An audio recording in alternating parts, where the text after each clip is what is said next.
Attention, ça va dépoter. Mars, le maître du Bélier, rentre dans le signe du Bélier du 9 avril au 18 mai 2026.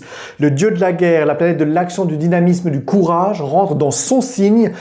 Premier signe du zodiaque, signe de feu, signe cardinal qui vient tout commencer, recommencer, réinitialiser au travers du zodiaque en le diffusant au travers de tous les signes du zodiaque. Ça veut dire que ça va vous donner du courage, de la motivation, du dynamisme. Ça va vous permettre d'avoir de la puissance, de l'expression personnelle. Ça va vous permettre de recentrer l'énergie sur vous pour savoir quoi faire avancer, quoi mettre en place, qu'est-ce qu'il faut recommencer dans votre existence. Il ne faut pas rater ce coche parce que c'est un axe extrêmement rare. Pourquoi?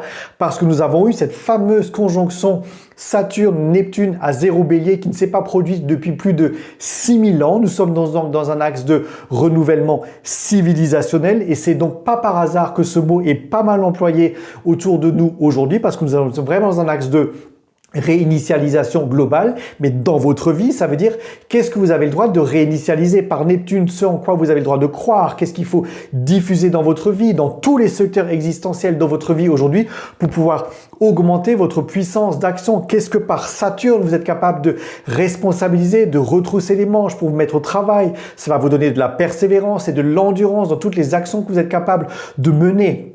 Donc si vous êtes Bélier, Balance, Cancer, Capricorne, que vous avez votre ascendant dans ces signes-là, que vous avez peut-être votre milieu du ciel dans ces signes-là, que vous avez peut-être un amas planétaire dans ces signes-là, qu'est-ce qu'il va falloir que vous redéfinissiez? N'hésitez pas à me dire en commentaire ce que vous avez dans ces signes-là. N'hésitez pas à me contacter en privé pour voir plus loin la perspective qu'elle est capable de créer parce que ce coche-là, il ne faut pas le rater. Pourquoi? Parce que nous avons en plus un stellium planétaire dans le signe du Bélier avec beaucoup de planètes en Bélier. Saturne, Neptune, comme je vous l'ai dit, mais Mars, Mercure, Soleil, Chiron.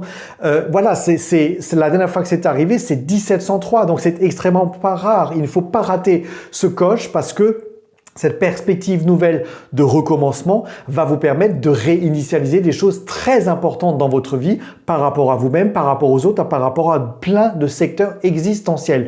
Du point de vue du collectif, évidemment, vous le savez, à événements rares, conséquences rares, ça va peut-être nous permettre de faire rééquilibrer tous les axes qui sont guerriers, belliqueux, martiaux, avec le besoin de paix, de pacification, de lissage qui est proposé par Neptune, mais peut-être aussi de responsabiliser, de restructurer les choses, nos institutions, les capacités de pouvoir ou de gérance politique dans notre monde. Pourquoi pas, ça peut relancer une nouvelle dynamique qui peut être intéressante. Voilà, bon transit de Mars dans le signe du Bélier. À très bientôt pour une nouvelle vidéo.